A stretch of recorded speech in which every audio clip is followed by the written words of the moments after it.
what I'm here to talk about is really the social interaction. I was, your classical kind of outdoors person. I was just kind of doing my own thing.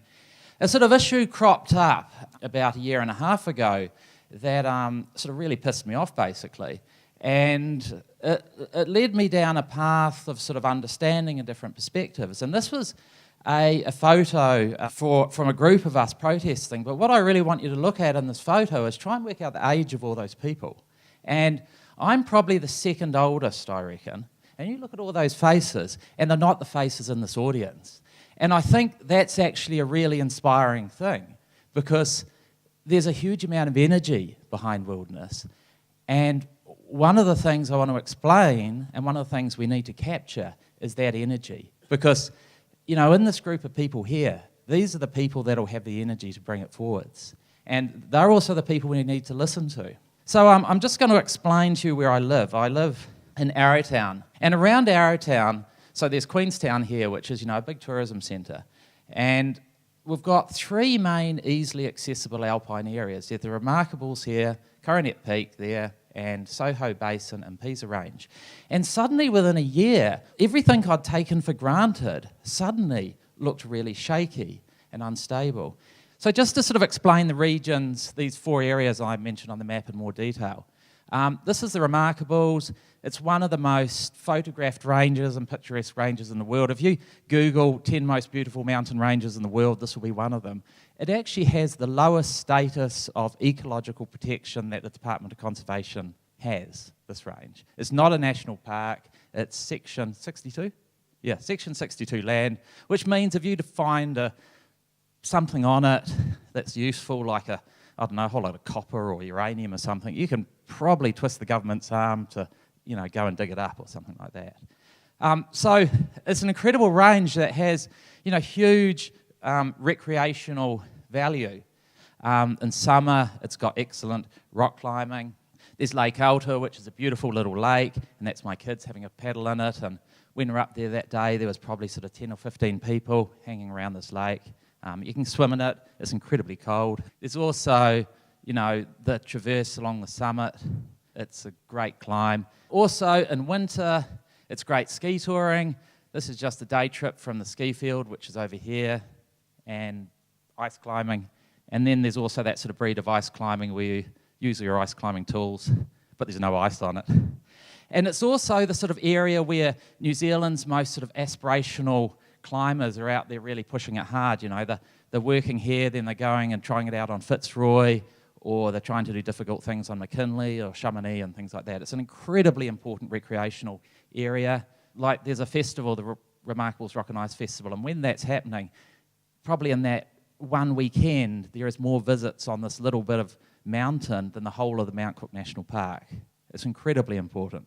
So also a couple of the other areas, there's Coronet Peak, and this is popular for a very different reason. It's popular because from where you live, you can drive up here in about 15 minutes, and it's very popular to just go for a ski tour before work and start the morning with a beautiful day, start your morning like this, ski down, whip back to work and do your day's work. And it's not uncommon now to say have 100 or so people ski touring up here in the morning, looking at the sunrise, enjoying where you are. So it's a sense of, this is where we live here, why we live here. This is who our character is. To me, it's very much a mountain environment where you are part of the mountain environment, not something you visit as a holiday or something like that. Another area of those four I mentioned was the Soho Basin. Again, this has got a different set of problems, and the next slide says it. It says Soho Basin Private Ski Area. Now, I don't want to say anything negative about these guys because they're really trying to do it the right way. They've said, hey, if you want to come onto this piece of land, you just need to sign this paper, and it would be great if you donated some money. But it's this whole concept that these areas are beginning to turn into this sort of private domain. And this guy who owns it, he's a keen property developer. He sees himself making millions out of this and some sort of private thing. They're really doing it right, and in this case, it's actually the recreational user that's been screwing it up by sort of not following something simple by giving people the fingers, and often it's not the locals, it's the visitors. So again, it's one of these problems that I found, I was looking at going, wow, if we don't get this right, we're not going to be able to sort of get to any of these. And the fourth area is the sort of Pisa range, which is a big flat rolling range, and this is me pushing back a buggy fitted with skis, and I've got a couple of sleeping wee children in there. So we've just been out. The sort of front area of it is a Nordic ski area, but you can go out and explore the hills behind and just have a really good wilderness experience. But the challenge with this one, and again the challenges for each of these are quite different. And actually the Coronet one, I didn't explain the challenge. The challenge is that they want all us recreational users to bugger off because of health and safety issues. And it's similar to the issue here. So in this case, in an alpine region, we have, a car testing area. And you can see here, this is some latest model Porsche, and they're obviously testing some traction control system or something like that. Now, this is not a small operation. I mean, look at the size of this building. We're discussing a few toilets up in the mountains, and this has been built in the last couple of years, where my approximation in the area surrounding where I live is it's definitely more than $50 million a year of capital is being pumped into the alpine region. And it might even be closer to 100 million once I include helicopters, big structures like this. And there's 6 testing grounds up here, and this is just one of them we're looking at. And this, without doubt, is the biggest. But it gives you an idea, when I say industrial development of the alpine region, what I'm talking about. It's big stuff. And apparently these car companies are typically spending about $35,000 a day just to use this facility. So you have big companies like Porsche or Mercedes, they've got a product development program, maybe they've got a budget of, $50 million a year or something. They go, yep, okay, we spend $5 million, we ship over equipment, we pay these guys $35,000 a day, that's nothing, we get test facilities and things. So around where I live, there's this intense sort of commercialization of the wilderness. Well, I shouldn't say wilderness, of the alpine, really.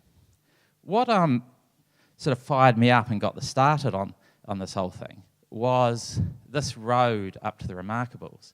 This road was put in to the ski field, and pretty well this little bit down here of the road's on private land, and the rest, through various land exchanges over the years, sits on public land. And to put the road in, there was an agreement that the public could use it at any time. And they were building, these guys, a new base building up here, this big new one that I got lost in the toilets. What happened is they suddenly decided they'd just close it. Basically put a locked gate across it and close it. And their excuse was health and safety. They said, well, we've got trucks and heavy machinery driving up and down here, and, we can't let you, the general public, use it. And we said, well, that's, bloody stink. What about Sundays when you're not driving trucks up and down, and public holidays? No, you can't have it then either. And it was that really annoyed me. It's like, I cannot accept that you have a business to run, that you've got things to do, but you shouldn't just take this authoritarian approach and say, right, we're just going to close it for 3 months. And that's really, for me, when alarm bells went off, because I thought if no one stands up to these guys, they're going to say next year, oh, we closed it for 3 months and nobody complained. And that's where the wheels fall off, and that's where I sort of got kind of annoyed. So what I tried to do, there's a group of us sort of disgruntled people, and we met in a bar, and everyone talked to and bitched and moaned the way people do. Myself and a couple of the mountain guides and Rob here, we'd had a meeting with NZ Ski back in October, because obviously some of the people were a little bit concerned that NZ Ski might pull a Swifty out and close the road, and I was kind of like, what are these guys upset about? And they seemed pretty reasonable, NZ Ski. And then 4 days before Christmas, they put out this announcement, right, we're closing the road. And I was like, what a bunch of bastards. They said they weren't going to. So I tried to get the head of... New Zealand has a sort of planning system, and I got the chair of the Conservation Board to contact the CEO of NZ Ski and say, can we please discuss this? And so, that was a sort of the most senior, how would you say it, member of the public in the process I could get hold of. So this wasn't, because I tried to talk to Doc, and Doc were kind of going, oh, well, it's very difficult, they need to build their building, and it's good for the town, and things like that. And so the chair of the Conservation Board tried to contact NZ Ski, and NZ Ski said, no, there's nothing to discuss, we're not even interested in meeting. And that annoyed me even further. But he said, well, look, they're not going to lock the road until the 15th of January, even though they said before Christmas. So why don't you head up before then? So I headed up. And I interviewed everyone I saw up here. Here's a young group from the US and Canada that actually parked down near the sign. And I said, ignore the sign, walk back, get your car and drive up. And I noted down everyone's names and their stories, how they actually found out about this and why they were there. Here's another group, France, Germany, the UK, and they'd research coming here before they'd even left Europe. So, it was a significant destination. It's really well recognised. And we were just saying to all these people, sorry, closed. And of course you talk to them like, gosh, that's just ridiculous, go for it. And this is another guy, Chris Pruden, he's one of the local guides. See, the guides, they were allowed their set of keys to go through. Everyone was allowed to go through except the general public. I sort of walked around this day and I just got progressively more and more annoyed about, for someone like me, who's one of these kind of people who does the right thing and follows the law and tries to be fair and reasonable in everything I do, to suddenly have this sort of authoritarian, no, we're not even interested in discussing it, go away, the place is closed, just sort of riled me. And then I sort of began looking around, and this was some of the work they were doing, and I was thinking, we're just trashing the joint. And it's got this economic justification, but you're at the same time just telling me to go away.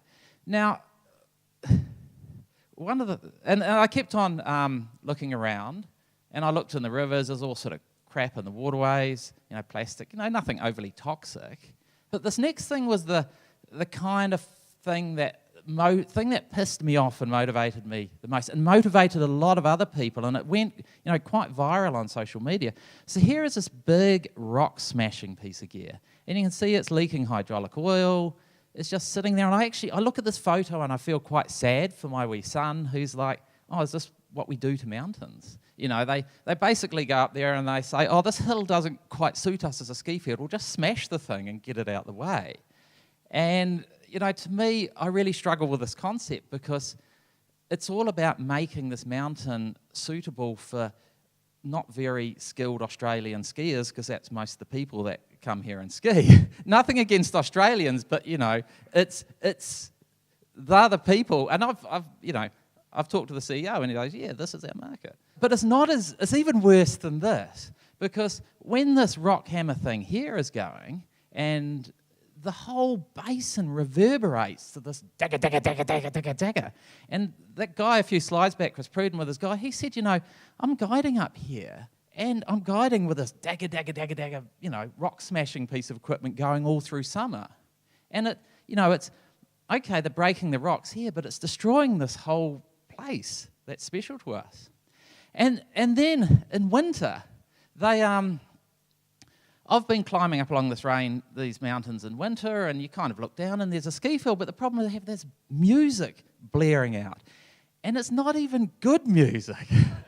It's bloody Fleetwood Mac or Celine Dion or John Cougar Mellencamp, all this bloody crappy music. And I kind of look at this and I go, this whole noise thing's a huge issue.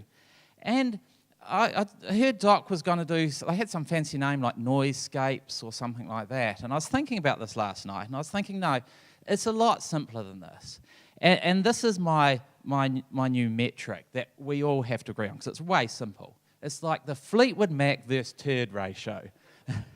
And this is, how many turds do I need to pass in an hour for it to be worse than listening to Fleetwood Mac blaring out from the ski field? And I decided, putting this together last night, I decided my ratio is about 4. I reckon if I pass more than 4 turds per hour of walking, I'd actually rather listen to the Fleetwood Mac. If it's less than 4 turds, can you just shut the music up, please? But if you actually think about it, and you think about your wilderness experience and walking along going, oh, that's a bit gross, but also listening to this music and actually try and quantify it, this is a wonderfully simple ratio. And Fleetwood Mac and a helicopter sound about the same to me. I got fired up, and I thought, right, I'm going to have a go at this. And I didn't really have any experience in the media before, working with the media. So I sort of organised this group, and we met down at this pub, and I said, right, and I just stuck it on sort of Facebook and some of the climbing things, and, just a whole lot of people turned up. I probably only knew maybe half a dozen of them. Probably more than that, probably about 10 or 12 actually. And a lot of them, are rock climbers, but they were just really all keen outdoors people, and we sort of all discussed this, and I said, well, I think this, and other people said, oh, safety and health this, they can close the road, and everyone said, no, screw it. So we all drove up the road and took this photo, and finally we had something to get in the media, and the media goes, oh, we got a photo, we got people, we got a bit of anger, a bit more, and we might get blood. We got a story. So from here I sort of went into fight, but the problem with all of this is this huge power imbalance. And the power imbalance is the guy who owns the ski field is a very rich dude. In Queenstown of 25 people, he's a very powerful guy. For me, it was pretty frightening. There's also a huge informational imbalance because there's 3 parties in this. There's myself and a group of sort of rabble-rousers. There's the commercial entity, NZ Ski and Trojan Holdings, and there's the Department of Conservation. And what I didn't know is I didn't know the true legal status. And the other 2 parties knew it 100%. They had the paperwork there and could say, well, this is the legal agreement. And as this progressed, I sort of wound up the media, and the CEO of NZ Ski, which is a $100 million company, basically was threatening me with court action. And the Department of Conservation had full access to it, and they were my public servants working for me as a taxpayer. And I would ring them up and I'd go, "Can I tell you this?" And I'd go, "Oh, you need to ask for that under the Official Information Act," which is a sort of New Zealand piece of legislation where you can force a government department to tell you something, even though they should have told you anyway.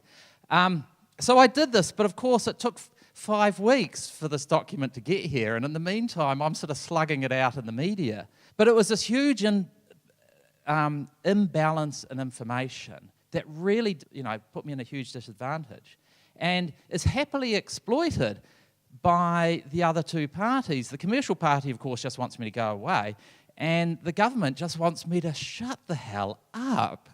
I was basically playing the game of psychology that, if you kick something hard enough, it usually changes its behaviour. It's that whole sort of behavioural thing. If you stress an organism, it usually reacts in a certain way.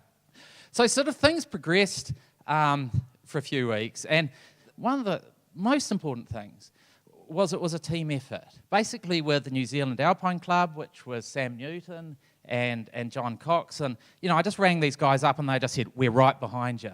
And I rang up Robin of FMC and he goes, "We're right behind you." And that was the most important thing, because when you're in a small town of 25,000 people, you're not a big voice. When you're an individual, you really aren't a voice. But when you suddenly have organisations that, like especially in FMC's case, because it's a numbers game, 20 plus thousand, 25,000 people, it has political weight, and that starts hurting people because of that weight. So we finally got an agreement. We kind of hurt them enough until they relented and said, well, we can't open it on public. They couldn't back down on this public holidays, and so they put a free bus on.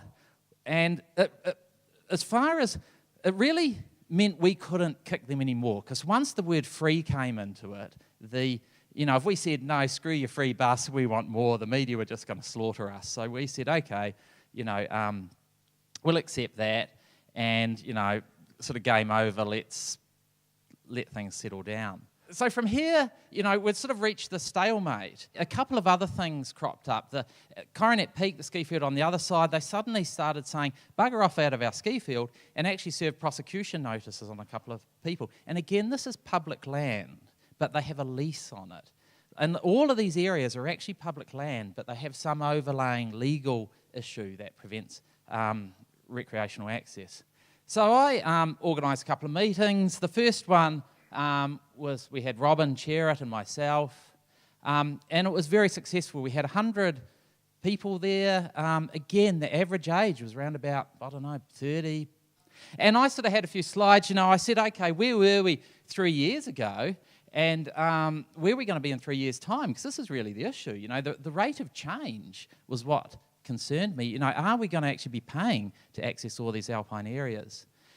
And also, I finally got all the documents, and one of the great things about FMC is they have a legal advisory team, which means a whole lot of bored lawyers, and you flick them something to do with mountains, and they dig through it within about 30 minutes and say, I think this clause is important.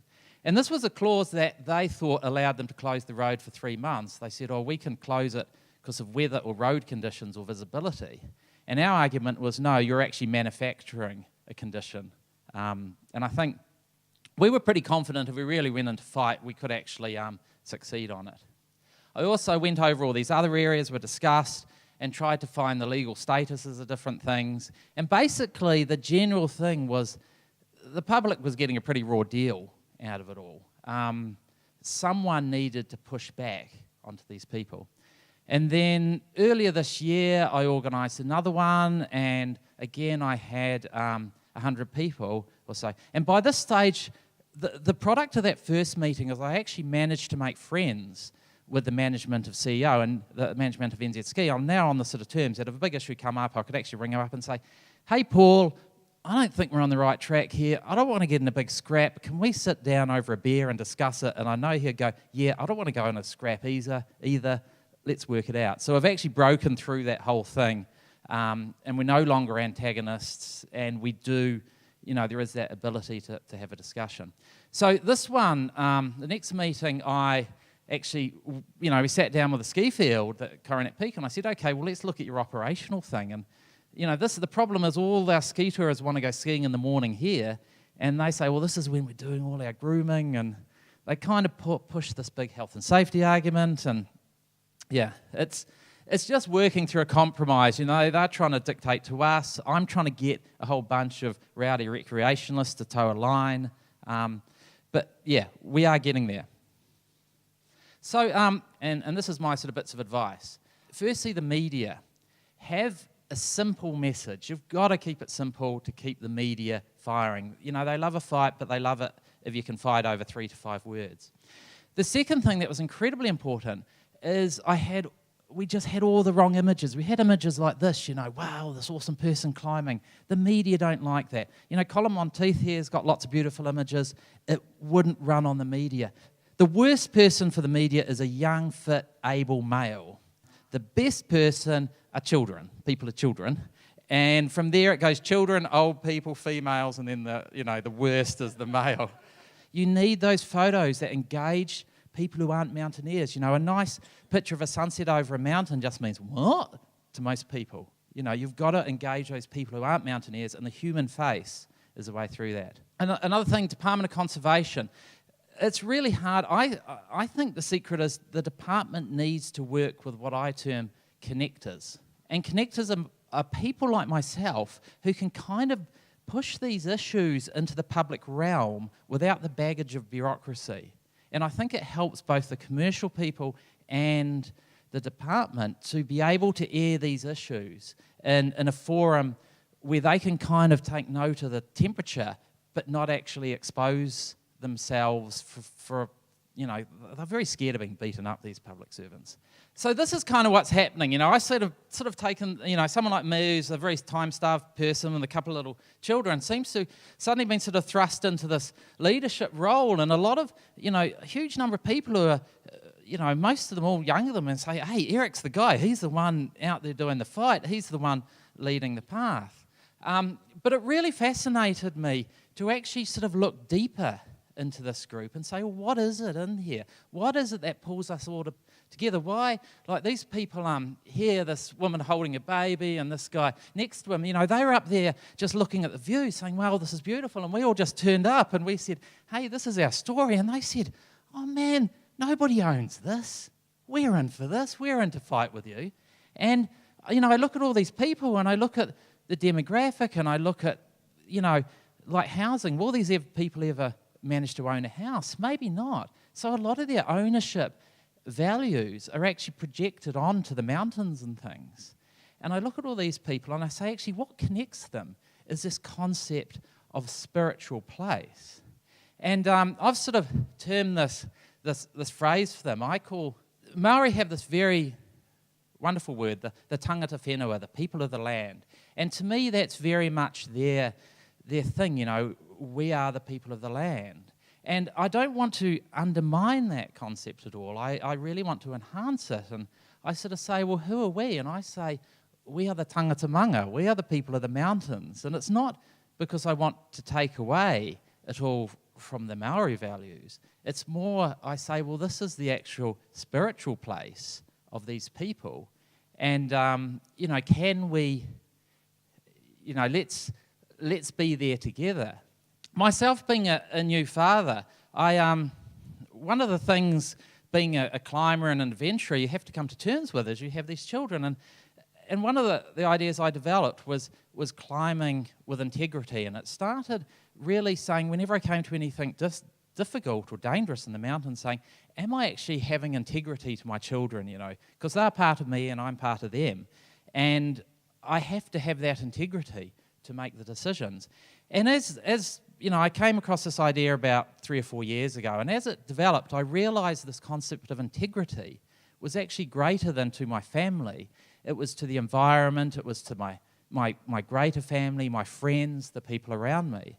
And I sort of, Jeff Spearpoint made this comment about, you know, we should respect the mana of the mountains. And it suddenly sort of dawned on me that if I want, and mana is a very wonderful Maori word, and it's about the whole concept of kind of strength and being, and sort of, you know, a chief would have had a lot of mana.